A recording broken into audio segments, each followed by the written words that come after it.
Kia ora, welcome to Shine Today. Now, we all love a good bargain, and op shops are often great places to nab a deal. And of course, the best part is that the proceeds go to charity. It's ethical gifting in a nutshell. Most of us know the usual suspects like hospice shops and Salvation Army thrift stores, but there is another aid organisation that stands in the gap for many Kiwis in need, and that is the Society of St Vincent de Paul. So joining me on the couch to tell us more about the Vinnies, as they're affectionately called, is Society President Terry Jordan. G'day there, Terry. Hello, Andrew. Nice to be here.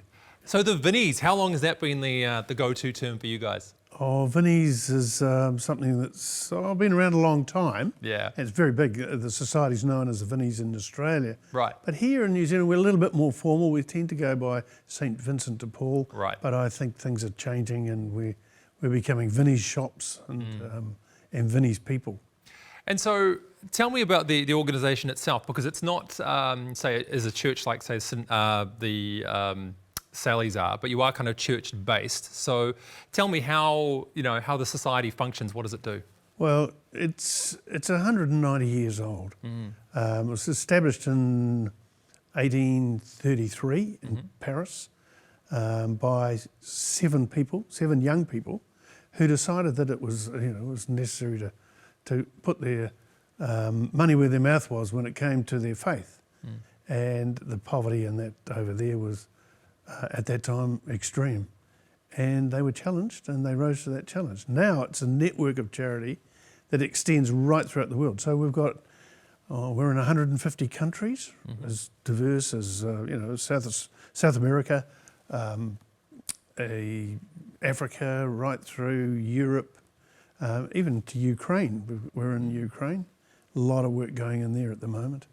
But there are 1.5 million volunteers or 800,000 members throughout the world. But in New Zealand, we're a much smaller kettle of fish. So we have about 800 members in New Zealand, about 1,500 to 2,000 volunteers. It's still a sizable chunk of people, even if that is by a small group by international standards. Well, in terms of operations, we've got, we do about $13 million worth of turnover a year, and we've got about $45 million worth of assets. Wow. So there's a lot of governance required to run that sort of thing, and we run it with a team of about, we've got 2.5 people in our head office, and we've got a network of volunteers, a board of volunteers. So it's skinny at the top. Well, and of course, skinniest at the very top, of course. You're the national president for New Zealand as well. How did that come about? Oh, yeah, well... everyone else. Same story of all the reluctant leaders are going, well, there was a need and I stepped into it. Well, I got into the Vinnies because my brother came to me one day and said, no, he didn't come to me, he was dying. I had an identical twin brother, absolutely identical. He was a good-looking man. And Obviously. He said to me when he was about 2 days before he died, he said, mate, come here. He said, Vinnies, I want to talk to you about Vinnies. And I knew what he meant. He wanted me to join the Vincentians, which he'd been on about. And I said, yeah, okay, I'll do that when I retire. No, mate, now. And I went, oh, okay. So you make a promise to your twin brother on his deathbed, well, you've got to do it. So I went along to a Vinnies meeting about 3 months after he'd died, and they said to me, oh, you're an accountant. Have we got the job for you?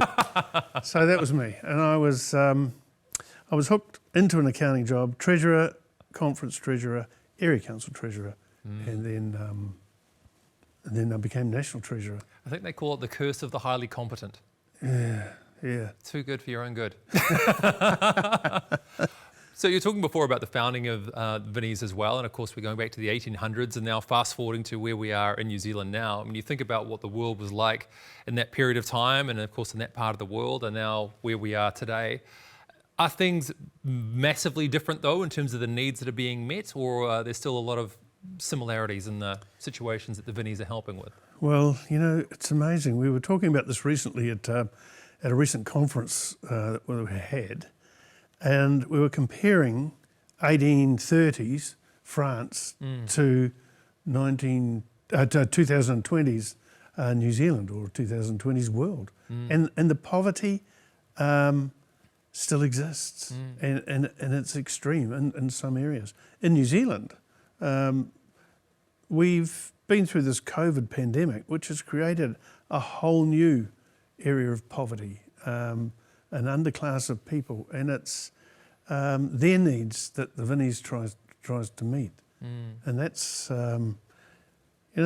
that's the work that we do, and I think it's made more difficult nowadays because we're becoming a very secular society. Sure. And faith-based organisations aren't flavour of the day, so it's hard to recruit, so we find it difficult to do that. Although, we still maintain a good level of membership and a great level of volunteers. And so why is it that people choose to be a part of Vinnies? When you compare to, there's a number of amazing organisations, I'm sure you'd agree, who meet different needs in New Zealand, but and indeed around the world. But what is it about Vinnies? What is special about the way that Vinnies goes about meeting those needs? The primary goal that was established right at the very beginning is that membership of the society, membership of Vinnies, is purely about developing, growing and sustaining the faith of the members. So it's about the members. And then the secondary goal is the service to others. So it's interesting because when I joined, I had no idea. I thought it was about serving others. Sure. But it's not. It's about developing your faith. And as James says in his epistle, faith of itself without works is dead. So this is our way of keeping our faith alive and growing it. Yeah, it's remarkable you say that too. I think about your reference to how individualistic our culture has become these days as well. And I think there can be a temptation when, even if we suffer, say, drier patches in our faith as well, to focus on ourselves and look at ourselves and what can I do differently and things like that.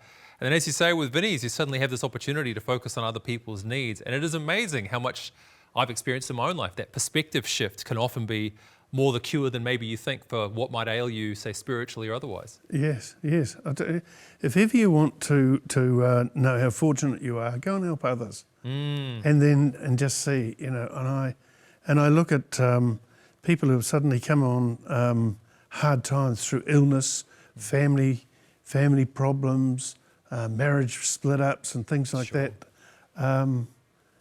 Your problems fade into insignificance, and you can be of assistance there, which, look, whatever way you look at it, maybe it's a selfish way of looking at it, but you get more out of it than you actually give. Well, we've heard the verse before, right? It's better to give than to receive. Yeah, and I think we hear it and go like, oh, yeah. Oh, yeah. But there must be some truth to it. Absolutely. And in fact, even within the work that you do, of course, it gives people an opportunity to give what they have in all sorts of different ways. I think sometimes too, that can be a great shift of perspective, but instead of focusing on everything I don't have to, okay, but I do have this, right? Yeah. So in terms of the things that people are able to donate through Vinnies as well, what are the opportunities that people have to donate? What can they give towards, or items, or what? How can they? Well, through our shop network, we've got the opportunity for people to give the things that they no longer require, that aren't servicing their needs. Give that to people, to the Vinnies, that we can turn into cash to help other people, or we can give to other people. So we often take referrals from people. People ring the shops refer those people out to a conference, and the conference then bring those people into the shop and say, all right, we've got 3 kids, they need some clothing, they need shoes, we need a lounge suite, we need a kitchen table, some chairs, and some tall boys for the bedroom, that sort of thing. And then they go through, they take those out, and then those are delivered to the and that's turning other people's idle resources into resources that others can utilise. And look, I urge anyone we've all got it. Your kids leave home and then they come back and they bring this junk and they stack it in your garage. You've got to leave your car outside. Sure. And for years, and then they go overseas and they come back and they say, no, I don't want that. Yeah. And you've had it there for 5 or 6 years. Yeah. Remember, your kids are never going to come back and take the junk that they have. So take it to the Vinnies now. And if you take it all away, they can't come back, which is maybe what you want as well. Take the bed out of the room, all the furniture, the whole thing, you know. Yeah. Oh, that's brilliant. And actually, you know, you remind me even now of, I mean, we've obviously have a culture of being listener supported here through Shine as well. Yeah. And very recently, we had a donation that came through. It'll always stay with me. It was $17.12. Oh. And the reason it stays with me is that it's such an odd number. You know, like something about us that says, oh, but it's not $20, or maybe I'll make it 15, or why include the 12 cents? And yet to me, that was somebody saying, yeah, but you know what? But I've got it. You know, this is what I have, and it might seem silly to somebody else, but I can give that. I don't need that. I can give that. And again, it becomes part of so much of a bigger thing. And I think listening to you right now, you know, there are those, what are those 12 cent items you've got around the house? You're like, but should I? What's the point? And yet.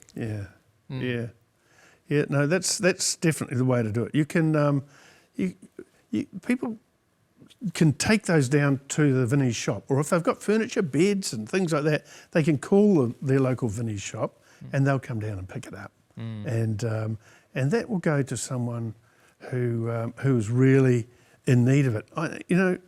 I have just spent 2 weeks helping clean out my mother-in-law's house. She's gone into hospital care now. She's pretty ancient and pretty frail. What a beautiful woman. But we took all her stuff, and you know, she valued and treasured this stuff. Yeah. And we looked at that and we went, no, we don't want that.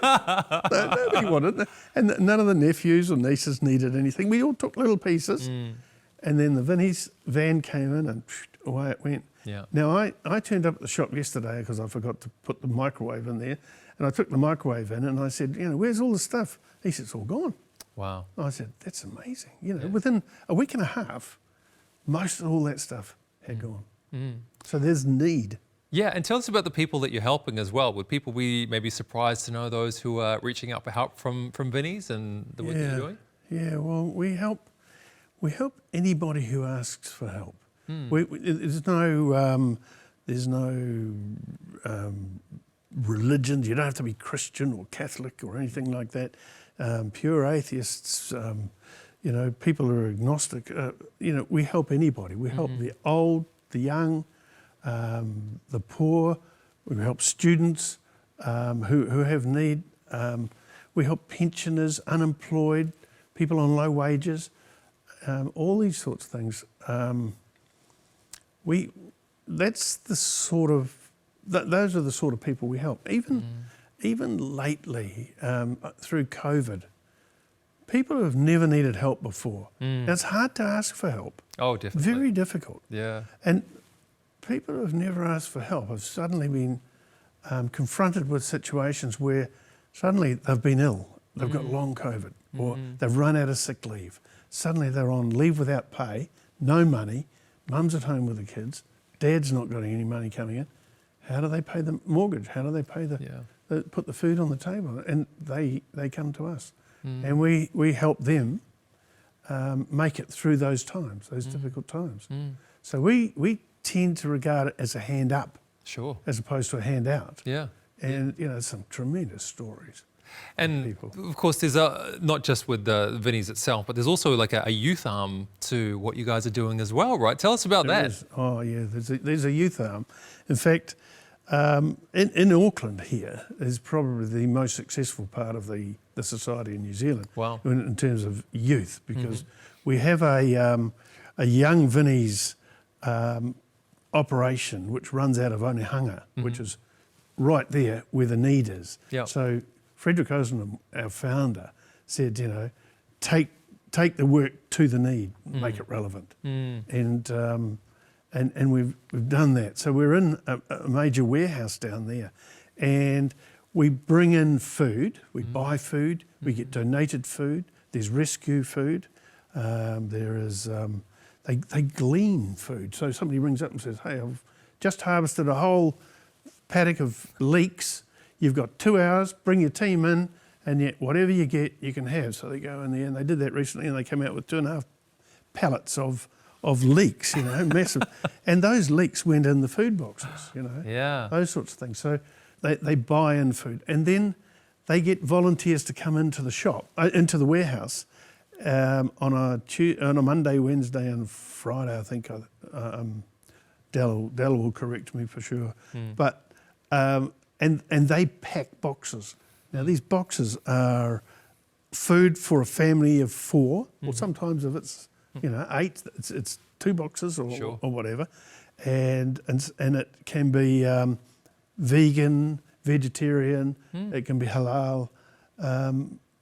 So they have all sorts of ways of working out, what's relevant to the individuals who ring up, explain their needs, and they're given a time to come and pick up a box. And all this food's stacked up, prepared, comes down these rollers under the front.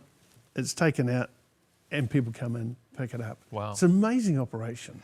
And we talked at the very beginning too about how it's not just about these people who are being blessed by this work as well, right? That it does such an amazing work in the lives of all who are involved. And of course that extends to the young people as well. And are you seeing a big opportunity here with young people who are getting involved? Otherwise, we hear about things like a youth mental health crisis at the moment and breakdowns in families and those sorts of things. And yet, are we seeing examples where, young people are absolutely having their lives impacted and maybe even turned around by being involved? Yeah, you can see, I see it in different parts of the country, and you can see how the young people who are involved are, they have a vitality and an energy about them, and the attributes that they have are truth and spirituality and faith and it doesn't mean that they're not young. They're not youngsters.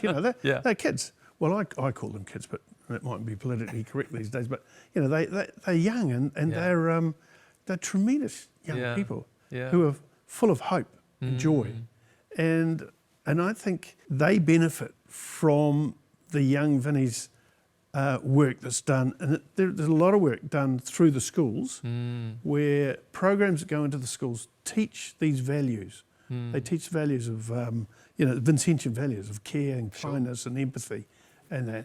And then they extend that to the practical work. Right, let's have a can collection day, or let's go out and help this person cut their firewood, or let's go and serve in the Vinnie shops, or so they convert their theory, the learning, the values, into works of practical works.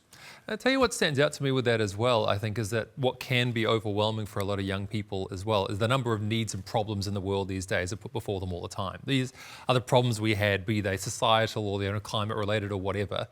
And yet being involved in what you're doing gives you a tangible, practical sense of, but I can do something and this is that thing and I can see the difference that it makes. Right? As opposed to feeling disempowered, it's a sense of, but if I take this action with these people, it changes these lives and I see how it happens. Yeah.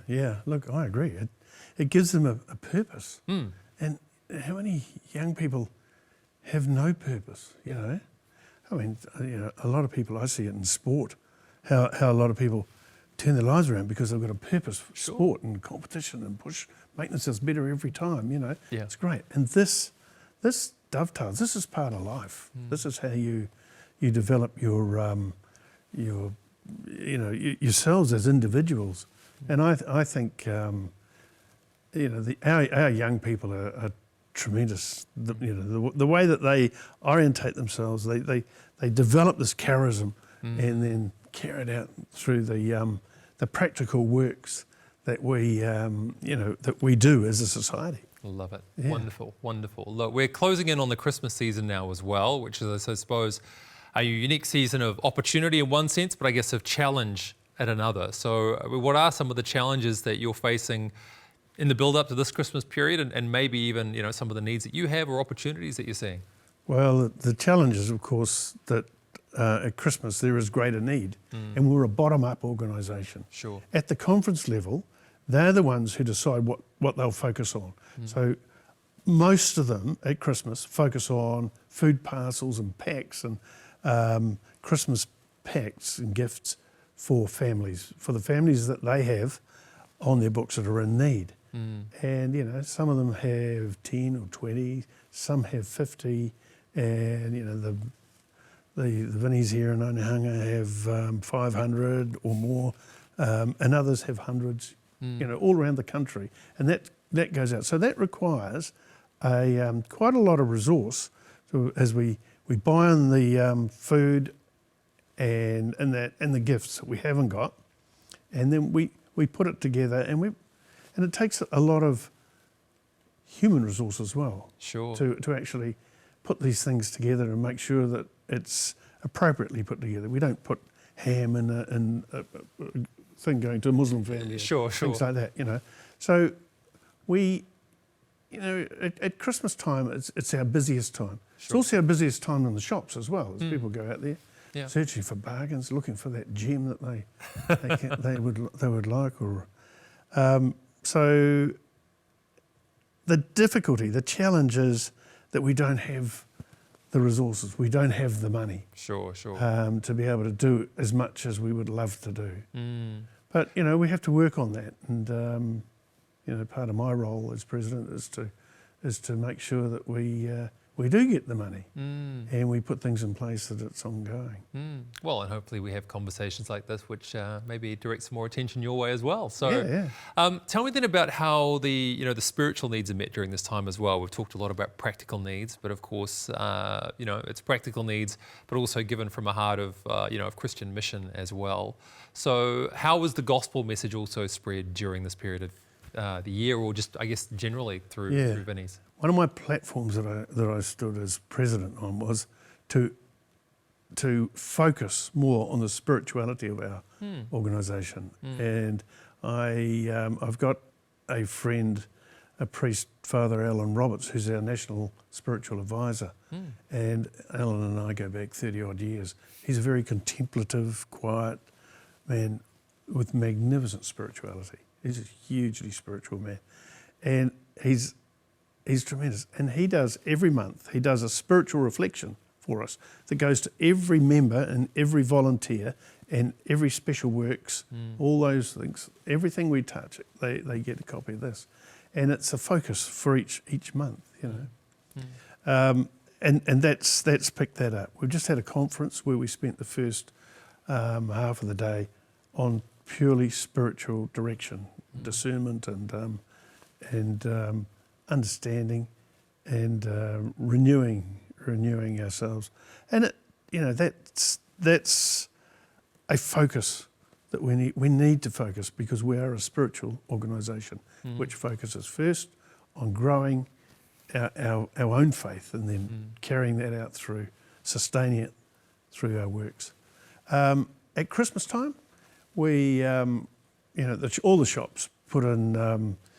The cribs and the window displays tend to be have the Christian message. So you're walking along and all these clothes and all these mannequins and things like that in all the shops, and boom, you come up to a crib and the Christ child and Mary and Joseph and that, and it's what a great message. What a great message. The reason Some would for the say the best message. Yeah, I agree. Yeah. Look, we don't have a heck of a lot of time left, but I would love to know from you before we do go, what are some of the changes that you would like to see attributed to the work of the Vinnies? What is something you'd like to be the ongoing legacy of the work that you do? Well, I think I would like to see more people involved in this fantastic works. And that's not as easy as it sounds, because to actually reach out and bring people of need in is a difficult thing, because people don't want to come. Yeah. They have major needs, but it's a difficult thing to say, I'm in need, I need help. And I think one of the things I'd like to see is more people who are able to reach out, more initiatives to reach out. Like, for example, I'm talking about finding ways electronically of allowing people to connect with us. Sure.